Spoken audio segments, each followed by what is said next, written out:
Fala aí, beleza? Júnior Ribeiro aqui. Nesse vídeo eu gostaria de voltar ao assunto do medo. Eu gravei recentemente um vídeo falando sobre o medo do coronavírus. E nesse vídeo uma pessoa me questionou. Ela perguntou: Júnior, afinal, esse medo que as pessoas têm do coronavírus, ele não seria bom? Ele não seria benéfico? Porque é esse medo que faz com que as pessoas se protejam as suas famílias. Então agora eu quero te perguntar, existe algum tipo de medo bom? A gente não precisa fazer uma pesquisa muito aprofundada para perceber que o medo está totalmente ligado ao nosso instinto de sobrevivência. Se nós não viéssemos equipados com o medo, nós nos colocaríamos a qualquer instante em situações de perigo. Nós atravessaríamos a rua de qualquer jeito, nós lidaríamos com facas sem cuidado algum, trabalharíamos em altura e não teríamos nenhum tipo de cuidado. Então o medo, sim, ele é importante para a nossa sobrevivência. Essa é a função do medo. O problema é quando ele ultrapassa o limite e não deixa mais a gente viver.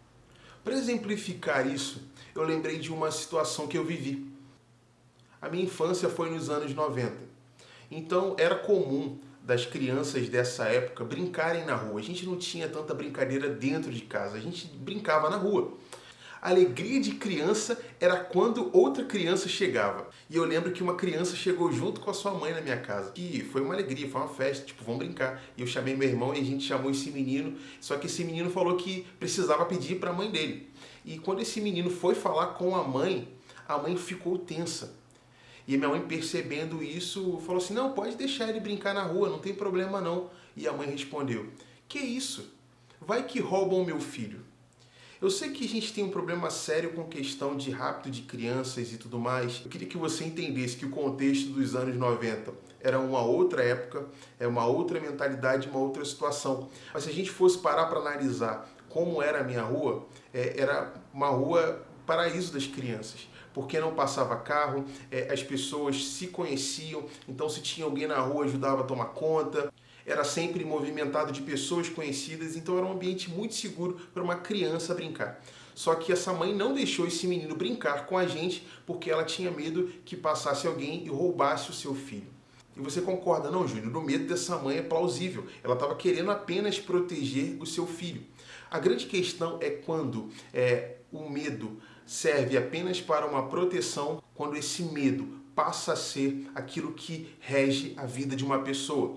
Aquela mãe vivia 24 horas preocupada que alguém pudesse roubar o seu filho. Isso não é saudável. Eu queria que você entendesse que o medo é a raiz de muitas questões sérias que acabam com a vida de uma pessoa, como fobias, pânicos e, infelizmente, ansiedade. Um mal que tem prejudicado muitas pessoas. Muitas pessoas. O medo, dentro dos seus limites, ok. O problema é quando a pessoa passa a ser dominada por esse medo. A Bíblia diz que Jesus veio para nos dar vida em abundância, vida plena. E uma vida com medo não é uma vida plena. Não é uma vida em abundância. A Bíblia está repleta de passagens e textos que afirmam que nós não devemos ter medo. Deus nos diz que Ele nos protege, que Ele nos guarda, que nós não precisamos temer o futuro, porque Ele é o nosso protetor.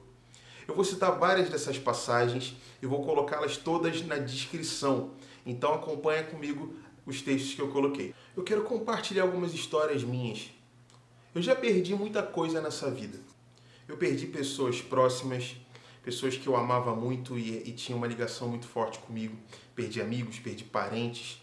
Eu já passei um longo período desempregado. Enfim, muitas outras coisas já aconteceram comigo. E isso gerou em mim memórias ruins. Expectativa de que coisas semelhantes poderiam acontecer novamente. Um caso que me marcou negativamente foi quando eu perdi uma tia. Essa tia ajudou a minha mãe a criar não só a mim, mas como o meu irmão também. E quando essa tia faleceu, foi algo que doeu muito e gerou em mim alguns medos. Eu recebi a notícia do falecimento dela de uma forma muito triste.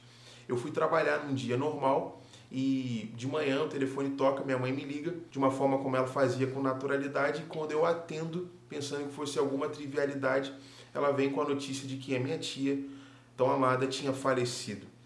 Essa tia não estava internada, a gente não estava esperando. E eu lembro que só ao receber uma ligação telefônica eu já ficava tenso, com medo, com expectativa de que alguma coisa ruim ia chegar para mim.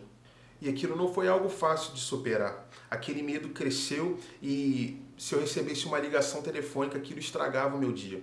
Eu precisei buscar em Deus a paz, a confiança de que coisas boas me esperavam. Eu não precisava temer o futuro, porque Ele era comigo. Eu quero entrar na palavra e nela te mostrar o porquê nós não devemos viver com medo. Em primeiro, Deus é Deus do sobrenatural. Ele atua de forma natural, mas se ele precisar, ele tem o sobrenatural à sua disposição. Se for necessário um grande milagre por você ou por mim, ele pode fazer. Eu lembro de uma história que muito me abençoa. É a história do rei Ezequias.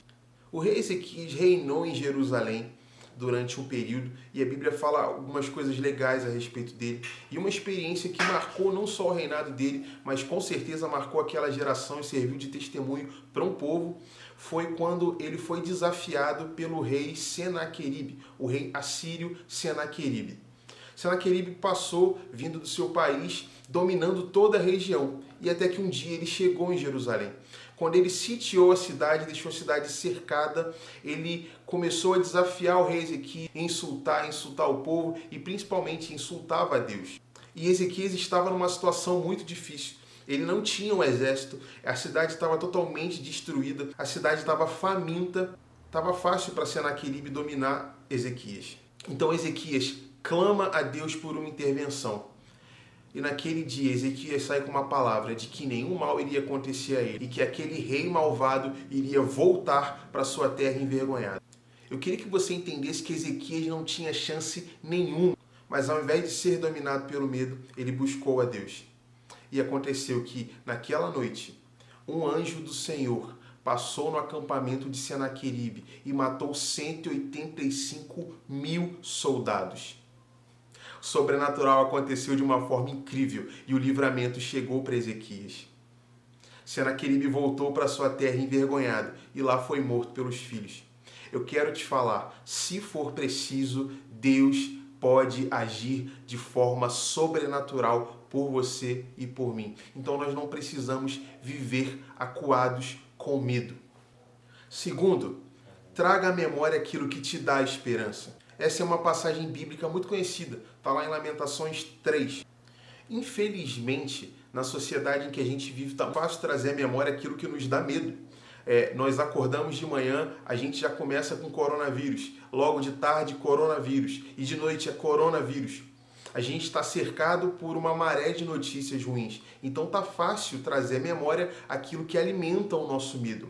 Mas o que a Bíblia nos diz é, traga à memória aquilo que te dá esperança. Eu te pergunto, o que te dá esperança? Eu gosto de me alimentar com aquilo que Deus já fez por mim. Lembrar de histórias passadas daquilo que Ele já realizou para mim e para a minha família. Ou então olhar para a palavra e ver coisas que Ele fez para outras pessoas e personagens bíblicos. Aquelas histórias não estão ali apenas como algo histórico para narrar algo que aconteceu. Aquilo ali está para falar para a gente. Deus quer fazer comigo e com você. Então traga à memória aquilo que te dá esperança. E quando você se alimenta disso, o medo vai embora. Por mais que a situação que te cerque seja complicada, você está cheio de esperança. Aquela mãe que eu citei tinha medo que roubassem o seu filho. Provavelmente ela se alimentou com muitas notícias negativas a esse respeito. E com isso ela colocou o medo no trono da vida dela. Traga à memória aquilo que te dá esperança. Terceiro ponto, exerça fé. Essa é a grande questão. Exercer fé. Em Mateus 15 e 16, tem um bloco de texto muito interessante. No finalzinho do capítulo 15, acontece a segunda multiplicação de pães. Eu queria que você guardasse esse dado com você. Naquela passagem, Jesus multiplica pão para cerca de 4.000 homens, isso sem contar mulheres e crianças. E quando ele termina de multiplicar aquele alimento, ele vai para uma localidade.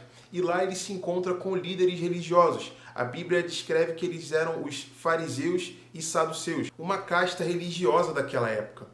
e eles tentavam de qualquer maneira colocar Jesus à prova. Então, já no capítulo 16, eles pediam para que Jesus fizesse um sinal do céu, fizesse algum tipo de milagre. E Jesus falou: nenhum sinal vai ser dado para vocês. Vocês discernem o tempo muito fácil, vocês conseguem olhar para o céu e entender se vai chover ou não, mas vocês não conseguem perceber aquilo que já está no meio de vocês. E Jesus sai daquela localidade e vai para uma viagem com os discípulos. Antes ele estava com 4.000 homens, sem contar mulheres e crianças, uma multidão. Só que naquela viagem estavam apenas Jesus e os discípulos. Só que algo muito complicado aconteceu. Os discípulos esqueceram de levar pão. Então eles começaram a brigar entre eles, um acusando o outro de não ter se preocupado com isso. Jesus, olhando a discussão, falou: ei, vocês estão loucos? Eu acabei de multiplicar pão para 4.000 e vocês que são poucos estão preocupados em ficar com fome? E Jesus fala: cuidado com o fermento dos fariseus e dos saduceus. Aquela galerinha que eles tinham acabado de se encontrar. Eu quero explicar rapidamente o que significa isso. O fermento, ele simboliza o pecado. E o pecado daqueles fariseus e saduceus era a incredulidade. Eles enxergavam tudo o que acontecia ao redor deles de milagres e eles não conseguiam acreditar. Coisas sucessivas estavam acontecendo e eles não conseguiam dar crédito para Deus. Então Jesus falou: cuidado com a incredulidade. Vocês viram o milagre acontecer para 4.000 e vocês estavam com medo de que fosse acontecer para vocês. Mas aí você me pergunta: o que isso tem a ver com medo? Eu fico lembrando das situações que a gente passa no dia a dia. Tem hora que a gente fica tão cercado, tão pressionado e a gente não consegue exercer a nossa fé.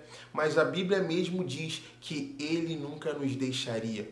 Ele nos diz que em qualquer momento Ele cuidaria de nós. Se nós passássemos por fogo, ali Ele estaria. Se nós passássemos por água violenta, ali Ele estaria. Eu não sei o que você pode estar passando hoje, se é uma situação de fome, se é uma situação de dívida, ou se é uma situação de desesperança, ou se é uma situação de medo de coisas ruins que podem acontecer no futuro. Eu quero te falar: exerça a sua fé. Você pode confiar em Deus. Você pode confiar em Deus. Vencer o medo não é algo fácil. Eu falo para você, foi muito complicado vencer os meus medos. E eu ainda tenho alguns para vencer. Afinal, o dia mau de fato pode chegar. Chegou para mim algumas vezes e com certeza já chegou para você também. Eu tenho um versículo que me enche de paz. Não é um pensamento positivo, é uma promessa do Senhor. Está lá em Romanos: todas as coisas cooperam para o meu bem. Então, se o dia mau chegar, eu preciso lembrar: todas as coisas cooperam para o meu bem. Isso não é um pensamento positivo, isso é uma promessa que Ele nos fez. Todas as coisas são todas as coisas. Nada ficou de fora dessa promessa. A perda de um filho, a perda de um parente querido, a perda de um emprego, nada ficou de fora. Deus transforma as desgraças da nossa vida em algo que coopere para o nosso bem. O período que eu passei desempregado foi muito difícil, mas foi o momento que eu mais cresci. Hoje eu só estou aqui gravando esse vídeo para você porque naquele momento de dificuldade eu busquei a Deus de uma forma incrível e Ele se revelou para mim de uma forma incrível. E experiências geradas naquele lugar me trouxeram aqui hoje. Eu chorei muito a morte da minha tia, mas aquilo cooperou para o meu bem. De certa forma eu fui fortalecido. Se você hoje carrega um medo muito grande de alguma coisa, eu queria que você não se sentisse a pior pessoa por isso. Sentir medo é normal. Jesus, quando estava prestes a ser crucificado, ele foi para um jardim chamado Getsêmani e ali, num momento de angústia, clamou a Deus que, se possível, passasse dele aquela ocasião. Ele sentiu medo, mas mesmo assim, ele não deixou que o medo o tirasse do destino e do propósito que tinham separado para ele. Se o medo está te dominando, por favor, procure ajuda. Primeiramente de Jesus. Ele é o único que pode tirar o medo do trono e te dar paz. E segundo, procure também a ajuda de especialistas. Eles estudaram bastante para poder te abençoar. Eu quero terminar orando por você. Eu queria que você interagisse comigo colocando a mão no seu coração. É uma forma simbólica de demonstrar que você acredita naquilo que você vai receber. Então eu quero orar por você. Espírito Santo, eu te peço agora que encha essa pessoa que está assistindo ou que está ouvindo esse vídeo de muita paz. Que essa pessoa possa ser dominada agora por uma paz que excede todo o entendimento. Eu te peço agora, Espírito Santo, enche essa casa de tranquilidade. Eu repreendo todo medo, eu repreendo toda a opressão de Satanás que quer dominar essa pessoa através do medo. E declaro agora um novo dia, um novo tempo sobre a vida dessa pessoa.